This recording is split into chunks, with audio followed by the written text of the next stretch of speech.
안녕하세요. 캔들피그의 이런저런 시간입니다. 오늘은 최근 유가 폭락이 왜 일어났는지, 그리고 유가하고 관련해서 사우디, 러시아, 미국의 이해관계가 어떻게 되는지를 이야기해볼까 합니다. 일단 상식적인 이야기를 먼저 잠깐만 하자면, 석유 수출국 기구 오펙이라고 불리는 산유국들의 모임이 있는데요. 사우디아라비아를 주축으로 해서 중동, 아프리카, 남미의 산유국들이 골고루 들어가 있는 국제기구가 있습니다. 유가를 정한다던가 석유 생산량을 결정하는 등 해서 석유 정책을 결정하고 시행하는 데인데요. 그렇다고 모든 산유국들이 오펙에 들어가 있는 건 아니고요. 러시아처럼 엄청나게 원유 생산을 하면서도 오펙에 안 들어가 있는 나라도 있습니다. 대신 러시아를 포함해서 비오펙 국가하고 오펙 국가들이 오펙 플러스라는 이름으로 활동을 하고 있다는 것은 참고하시고 오늘 이야기를 들어보시면 될 것 같습니다. 일단 최근에 유가 폭락이 오기까지 어떤 일이 있었는지 시간적인 흐름을 살펴보면요. 재작년 2018년 하반기 들어서 기존의 배럴당 70달러 선이던 국제 유가가 50달러 밑으로 떨어지게 됩니다. 이때 오펙 플러스 회의에서는 유가를 끌어올리기 위해서 원유를 감축해서 생산하기로 결정을 하는데요. 결정 내용은 이렇습니다.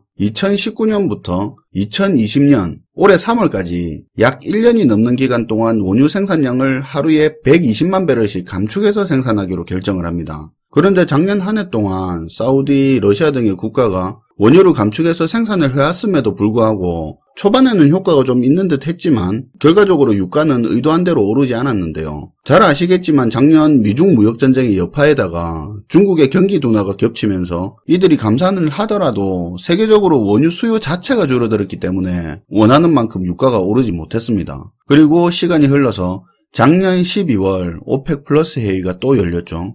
이때 주요 안건이 첫 번째로 기존에 하루 120만 배럴씩 감축 생산하자고 합의된 생산량에서 감축 규모를 더 늘릴지 말지에 대한 내용이었고요. 또 하나는 2020년 3월, 올해 3월까지 합의된 감산기간을 6월까지로 늘릴지 말지에 대한 거였죠. 쉽게 말하면 기존 합의된 거로 진행하니까 약발이 안 먹혀서 더 적게 생산하고 그 기간도 더 늘리자는 부분을 합의하려고 모인 거죠. 작년 12월 결정된 내용으로 감산 규모는 기존 120만 배럴에서 170만 배럴로 하루 50만 배럴 더 감축해서 생산하자는 결론이 났습니다. 근데 기존 3월까지였던 감산 기간을 6월까지로 연장하는 건 합의가 잘 안 됐습니다. 사실 요때부터 사우디하고 러시아의 의견 차이가 보이기 시작했던 거죠. 어쨌든 작년에 합의를 하고 올해 1월부터 합의를 이행해 오다가 이제 3월이 오니까 다시 앞으로 어쩔지 그걸 정하려고 지난 3월 6일 오펙 플러스 회의가 열린 거죠. 코로나 영향으로 세계적으로 수요가 줄어들 부분도 있었고 대체적으로 기간 연장으로 흘러갈까 했는데 러시아가 감산에 반대하면서 이게 파토가 나버린 겁니다.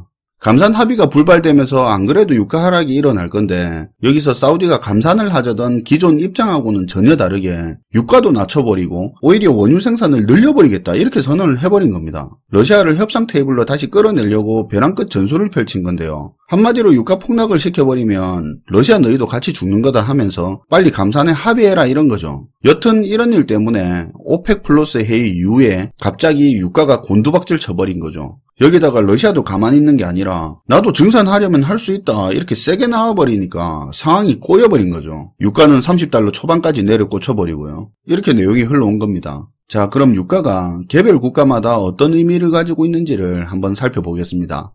일단 미국 먼저 보면 미국은 셰일 오일을 중심으로 원유 생산을 하고 있습니다. 셰일을 시추하는 방법이 일반적인 원유 시추 방법보다 비용이 많이 들어가서 생산 원가에서는 다른 오일보다 불리한 점이 많습니다. 다만 그동안 기술력도 올리고 시추량이 많아지면서 규모의 경제가 가능해져서 원가를 과거보다 상당히 낮췄는데요. 셰일 업체마다 다르기는 하지만 국제유가가 대략 배럴당 40달러대 이상이 되면 손익분기점이라고 합니다. 미국 입장에서는 유가가 떨어지면 셰일 업계가 침체될 수 있는 부담이 있는데요. 그렇다고 유가가 너무 많이 오르면 대표적인 소비국인 미국으로서는 실물 경제에 악영향이 있습니다. 그래서 미국 입장에서는 셰일 업계의 손익분기점 이상은 되면서 실물 경제에 부담이 덜한 한마디로 적당한 유가가 미국한테는 좋은 겁니다. 그 다음으로 오펙의 주인공격인 사우디를 보면 사우디는 원유 생산 원가가 딴 데보다 월등히 낮아서 가격 경쟁력이 있습니다. 거기다가 일일 생산할 수 있는 능력도 높죠. 그러니까 유가를 낮춰서 치킨 게임을 한다고 하면 오래 버틸 수 있는 체력을 가졌다고 볼 수도 있습니다. 그런데 사실 이건 표면적인 생산 원가일 뿐이고 속을 들여다보면 좀 다른데요. 사우디는 국가 전체에서 벌어들이는 돈의 80%가량이 원유 수출이라서 원유에 대한 국가 경제 의존도가 상당히 높습니다. 이런 경제 구조를 가지고 있으니까 유가의 높고 낮음에 따라서 사우디의 주머니 사정이 많이 달라지는 겁니다. 그런데 미국의 셰일 혁명 이후로 세계적으로 원유가 넘쳐나고 남아도는 상황이 발생하면서 에너지 시장에서 사우디는 옛날처럼 자기들 마음대로 세계 유가를 흔들 수 있는 그런 입장은 아닌데요. 그래서 자국 경제에서 석유에 대한 의존도를 줄이려고 IT에 투자하고 스마트 시티니 뭐니 하면서 여기저기 투자를 하는 겁니다. 어쨌든 우리가 유심히 볼 부분은 사우디의 국가 재정 문제인데요. 사우디는 우리처럼 세금으로 국가를 운영하는 나라가 아니라 기름 팔아서 번 돈으로 그 돈으로 국가를 운영하는 나라입니다. 물론 세금이라는 것 자체가 아예 없는 건 아닌데 국민 세금보다는 원유로 번 돈으로 나라 살림을 꾸려나가는 나라입니다.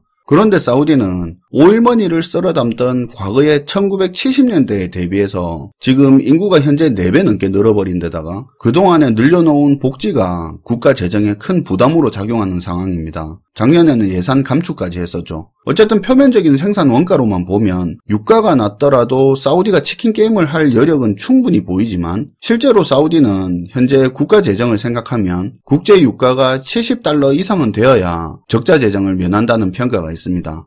결론적으로 미국은 셰일업계 손익분기점 이상이면서 실물 경제에 부담이 덜 되는 말 그대로 적당한 유가가 좋은 거고, 사우디는 원유 생산 원가는 낮지만 그 돈으로 국가를 운영해야 되기 때문에 가능한 한 유가를 무조건 올려야 되는 입장입니다.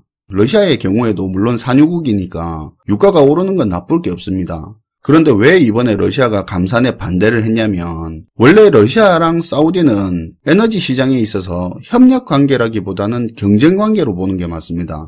그동안 원유의 공급이 많아져서 감산에 합의해 왔던 거고 사실 앞으로 계속 그럴 거라고 볼 수는 없죠. 러시아는 원래 오펙을 별로 신뢰하는 편은 아닙니다. 서로 적대적 관계인 순위파 국가 사우디, 시아파 국가 이란, 이라크가 오펙에 같이 들어가 있는 그런 오펙 자체가 가진 모순이 있는 데다가 러시아가 오펙이랑 감산에 합의를 하더라도 아프리카 쪽이나 남미 쪽 오펙 회원국들은 감산 합의와는 별개로 당장 돈 벌기 위해서 오히려 증산하는 경우도 많았습니다. 이러다 보니까 감산 효과는 반감되고 시장에서 오펙의 영향력은 더 줄어들다 보니까 러시아는 오펙을 기본적으로는 신뢰하는 파트너로 보진 않습니다. 지금껏 오펙하고 합의를 해서 감산을 했는데 딱히 효과도 없고 러시아 입장에서는 차라리 감산 안 하고 더 팔아서 러시아 시장 점유율 늘리는 게 더 나을 수도 있는 거죠.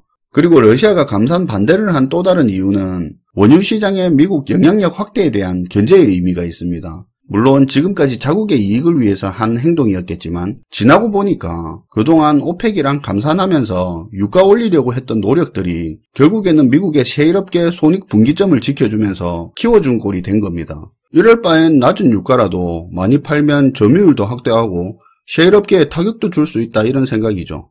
이 외에도 러시아가 미국을 못마땅해 하는 이유는 또 있습니다. 러시아는 지금 우크라이나의 크림공화국 합병을 이유로 서방 국가에 대한 경제 제재를 당하고 있는데 미국에 대한 악감정이 있을 수밖에 없습니다. 어쨌든 이 상황을 정리를 해보면 유가를 무조건 올려야 되는 사우디는 감산에 합의 안 하는 러시아를 다시 협상 테이블로 끌어내려고 유가를 떨어뜨리고 증산을 해버린다는 거고, 러시아도 사우디한테 치킨 게임으로 받아치면서 이면으로는 미국 셰일업계 견제까지 하는 일석이조의 대응을 하고 있는 거죠. 사우디 러시아 싸움으로 터진 유가 폭락 사태는 생산 원가 비싼 미국 셰일업계에 심각한 타격을 주기 때문에 미국이 중간에서 나서서 사우디를 달래고 있는 거죠.